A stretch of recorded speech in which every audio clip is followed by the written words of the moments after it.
Salut, donc là une petite vidéo sur l'éternelle question quel couteau choisir. Ça va être vite fait l'intro parce que mon avis perso là-dessus c'est simple, hein, on fait avec ce qu'on a, tout bêtement.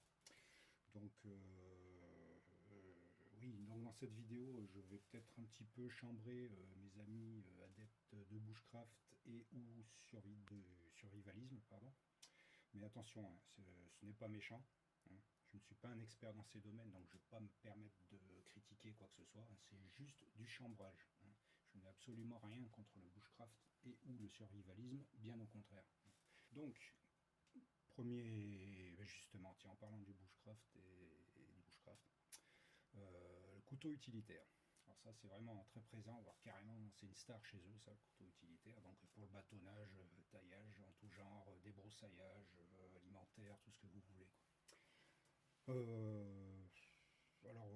donc bon, perso, à l'armée j'ai fait pas mal de sorties de terrain et pour être franc, moi j'avais ça, cran forcé, aucun système de blocage de lame. Voilà, je faisais mes sorties de terrain avec ça.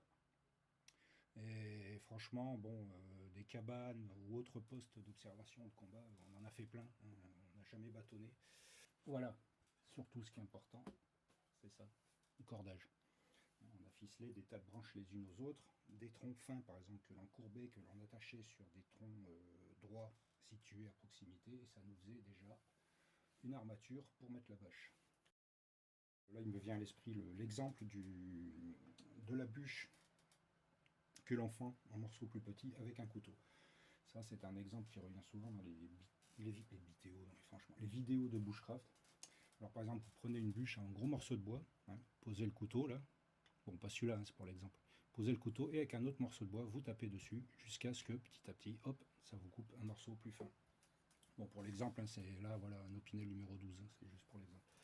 Bon, franchement, plutôt que de massacrer votre couteau, enfin, je sais pas, vous prenez directement du petit branchage mort par terre, quoi. Voilà, ça vous évite d'abîmer potentiellement votre couteau, quoi. Enfin, juste un petit clin d'œil, quoi. Alors souvent, ce que j'ai remarqué aussi également sur les forums survivalistes bushcraft et ou bushcraft, c'est, il faut le bien dire, une aversion prononcée pour tout ce qui est couteau de combat, couteau dit tactique. Quoi? Qu'entends-je? Couille-je? Couteau tactique? Ouh là là, sujet tabou. Ah non, non, non, surtout pas là. Oula, bannissement direct. Va des rétros, Satana. Hein, tout le monde sait que dans la nature, tout le monde s'aime, tout le monde s'entraide. Verdure et bisous.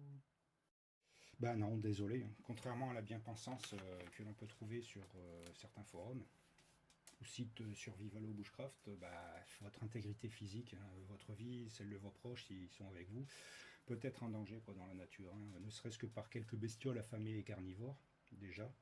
Bon, c'est sûr que dans nos contrées, les renards, les loups maintenant, mais bon, sinon, enfin, quand même, quoi, ça peut arriver. Un simple serpent, hein, bon. Et voilà, ou en cas de rupture de normalité, là je pense à mes amis survivalistes, là aussi, hein, là par contre, ça serait du fait de quelques bipèdes affamés, mais eux omnivores. Hein, tous les témoignages des gens ayant vécu ce genre de situation, quoi, hein, particulièrement en siège, guerre et compagnie, sont unanimes. Quoi, hein, pillage, razzia, meurtre, euh, c'est au quotidien. Quoi, hein. Donc oui, un couteau tactique est une option sérieuse pour la défense rapprochée. Il ne faut pas avoir honte de le dire. Bon, l'autodéfense et tout en France avec un couteau, n'essayez même pas, c'est absolument interdit. Mais par contre, en parler, c'est encore autorisé, il me semble. Quoi. Parce que en ce qui concerne la défense personnelle, euh, les couteaux purement utilitaires, je prendrais le RAT 1, encore que lui, bon, mais enfin, si, voilà, de par sa forme, ça ne permet souvent que des coups de taille. Voilà, il n'y a pas vraiment de pointe ou de choses qui, disons, améliorent la pénétration, quoi. Et en fait, ces couteaux d'instinct, quand on se défend avec un couteau, le premier geste que l'on a, hein, c'est de piquer, quoi. C'est pas de tailler. Donc voilà. D'ailleurs, j'irai même plus loin tant qu'à faire, que je parlais des utilitaires par rapport aux tactiques aussi dans mes autres vidéos. Tant qu'à faire qui peut le plus, peut le moins. Donc moi je serais d'accord pour une chose, prenez directement un tactique. Quoi. Prenez directement un couteau tactique, alors, soit couteau droit, lame fixe, pardon, lame pliante. mais au moins là vous serez paré pour toutes les situations, quoi. Et un tactique pourra évidemment servir d'utilitaire. Par exemple, le Cold Steel SRK, bon, je l'ai déjà montré dans une vidéo précédente, vous avez une épaisseur relativement en 1 avec une lame en acier VG1, de par son profil pour la défense parfait, et également de par sa taille et ses dimensions pour l'utilitaire parfait aussi, quoi. Donc voilà, ça peut faire les deux. Pareil pour un pliant, hein, un bon pliant solide, voilà, le Cold Steel Recon 1 que j'ai montré aussi dans une vidéo précédente, bon, lui aussi bonne épaisseur, un système de blocage archi solide, testé à 300 kg, voilà, une lame semi-dentelée, donc même de par son profil, au niveau défense ça le fait, au niveau utilitaire ça le fait aussi, quoi. Donc tant qu'à faire, enfin, encore une fois c'est une idée personnelle qui n'engage que moi, prenez directement un tactique. Ou alors, autre option aussi que l'on peut envisager, vous prenez un couteau utilitaire à lame pointue. Hein, voilà. Là, toujours mon Boker en 440C. Donc lui, vous voyez, c'est un utilitaire, petite lame de 10 cm, très bonne épaisseur, acier 440C, mais vous voyez la pointe. Voilà, donc là, c'est pareil à toutes les situations. En plus, lui, il est vendu. Hop, je vous montre. Il est vendu avec ça. Ça, c'est pour gratter à l'intérieur. Voilà, pour faire du feu, pour faire les étincelles, avec le grattoir qui est là. Et ici, vous avez la petite boussole qui va bien. Donc voilà. Bon petit couteau, pas trop cher, et tout le nécessaire qui va avec, que vous pouvez mettre autour du cou. Une petite parenthèse fermée. Oui, à ce compte-là, souvent les utilitaires ou les couteaux tactiques sont vendus avec, par exemple, là en haut. Voilà, je vous montre un peu avec de la ficelle tout autour. Mais bon, il y a quoi? Il n'y a même pas un mètre à tout casser, quoi, la ficelle, quoi. Je dirais à la limite, pour rigoler, quoi, ils auraient pu plus vite fait, vous voyez, de vous vendre ça comme ça, quoi, je dirais. Quoi. Au moins là, vous avez de quoi faire, quoi, parce que la corde, franchement, c'est important, ça. Voilà, enfin bon, bref, trêve de plaisanterie. Soit directement tactique, soit en utilitaire pointu, comme ça, vous êtes paré à toutes les situations. Voilà, ou alors chez Mora aussi, le Mora Bushcraft Black, vous voyez, bon, lui aussi, lame pointue, bonne épaisseur, voilà, couteau utilitaire, un bon grip, un bon manche qui tient bien en main, pareil à toutes les situations aussi. Donc les couteaux de grande taille, ça peut être pratique, mais si vous voulez vraiment, enfin à mon sens, quoi, hein, encore une fois c'est personnel, un couteau vraiment à tout faire, il faudrait peut-être voir partir sur des lames plus petites. Par exemple, un petit tactique ou utilitaire à bout pointu, hein, pour les tâches de tous les jours, quoi, manger, ouvrir une boîte de conserve, élaguer une branche, se défendre, tout ça. Et avec une lame environ de 10 cm, quoi, puis 3 mm d'épaisseur minimum, avec en supplément une machette. Alors les machettes, pour le débroussaillage, pour se frayer un chemin, et pourquoi pas se défendre aussi dans certains cas. Voilà, exemple de machette, hein, là c'est une Duma Aîné, hein, c'est une 32, ça coûte vraiment pas cher. Ça, 3 mm de lame, hein, c'est le truc bien aiguisé, ça coupe comme un rasoir, acier carbone. Là c'est bon, vous pouvez vous tailler un passage où vous voulez. Vous couplez ça avec un petit couteau, comme je disais, de défense ou utilitaire, plutôt de petite taille, petite lame. Vous voyez, voilà, fixe ou pliant. Et franchement, là, à mon avis, personnel, vous êtes pareil à peu près à toutes les situations. Ou inversement, il y a une autre option aussi, un petit pliant, par exemple, et un grand fixe. Voilà, tous deux à bout pointu, pardon, bien sûr. Et quand je dis grand couteau fixe, je veux dire avec une lame conséquente, hein, un peu plus que celui-ci, hein, une lame de 20 bons centimètres, quoi, ça serait pas mal. Parce que disons qu'une lame par exemple de 12 cm comme le Ka-Bar, là, à la limite, si vous prenez les deux, bon, il n'y a pas une grande différence. Et lui, pour débroussailler ou se tailler un passage, ça va être un peu plus dur dans les ronces ou les branchages, ça va être un peu plus dur, quoi.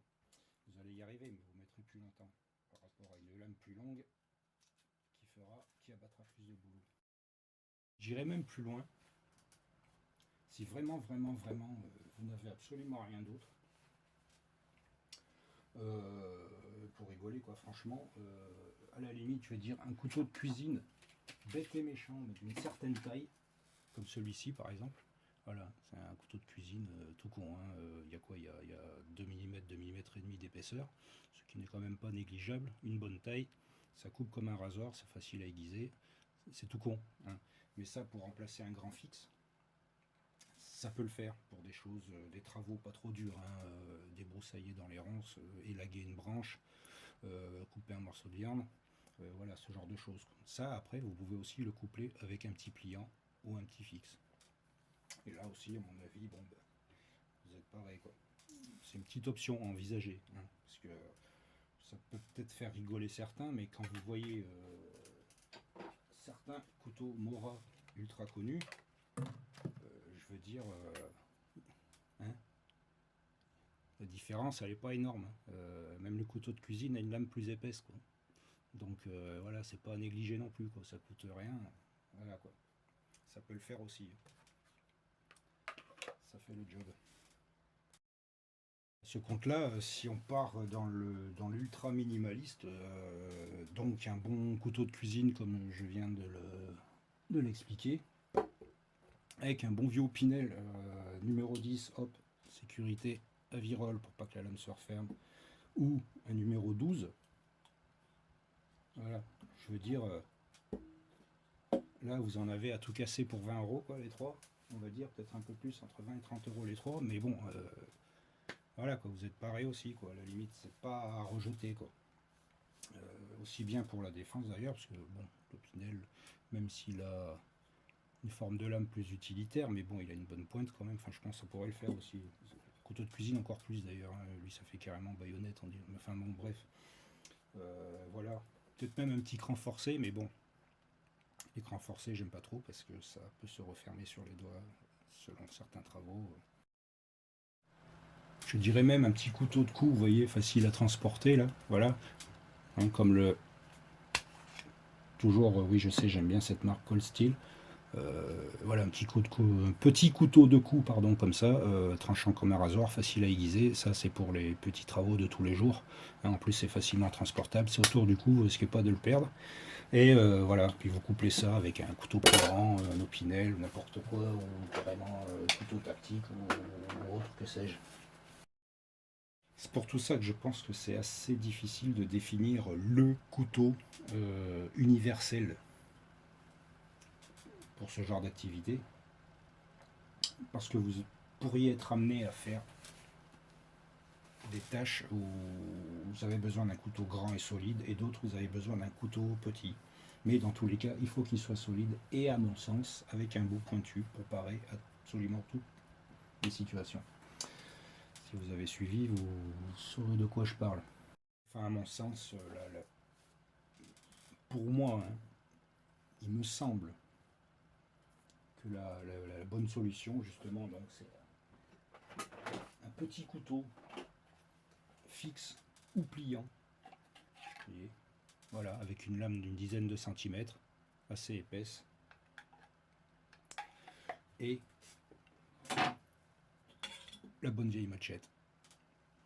Bon, elle n'est pas très pratique à transporter, mais bon, avec cette config, je crois que vous êtes paré à peu près à toutes les situations. Vous pourrez peut-être pas couper des bûches dans le sens de la longueur avec la machette, mais vous pourrez couper des branches, quoi. Donc, par contre, je pense que tout le monde sera d'accord, hein, pour dire qu'il y a quand même certains couteaux à éviter, quoi, dans ce genre d'activité. Des couteaux qui pourraient paraître trop fragiles ou trop beaux, quoi, ou trop. Par exemple, voilà, ça c'est un couteau, bon, le style écorce. Ça c'est uniquement fait pour piquer pointré, quoi. C'est sa seule utilité, il servait qu'à ça. Et puis même bon, hein, il est magnifique et tout, c'est presque un objet d'art là. Celui-là, vous l'amenez pas dans la nature, vous le gardez dans la vitrine, quoi.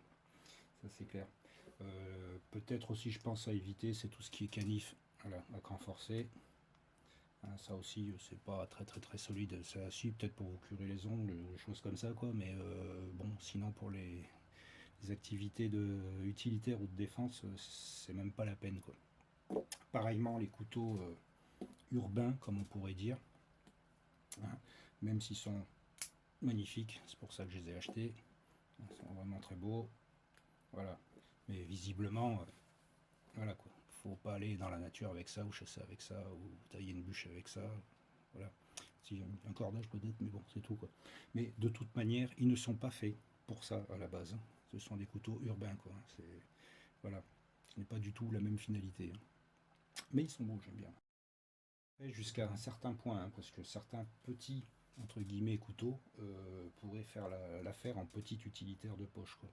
Par exemple, voilà, là vous avez le CRKT M16, vous voyez, hein, il n'est pas bien grand, petit, mais lui, à la limite, il peut faire le job dans certaines situations. Voilà, 2 mm d'épaisseur de lame, 8 cm de longueur, mais bon, vous voyez son profil, pour faire des petites tâches, comme je disais, là, couper du saucisson, ouvrir une lettre, ou pour la défense aussi, hein, ça peut aisément faire l'affaire, quoi. Donc sur ce, ben, je vais arrêter là. Donc j'espère que mes amis adeptes de bushcraft ou survivalisme m'en voudront pas, hein. C'était vraiment pas méchant, hein. C'était du pur délire. Encore une fois, j'y connais pas grand chose, enfin beaucoup moins qu'eux déjà. Donc c'était juste un petit clin d'œil comme ça pour rigoler, hein. Voilà. Et donc ben, merci d'avoir regardé cette vidéo. Et je vous dis à bientôt pour de nouvelles aventures. Merci.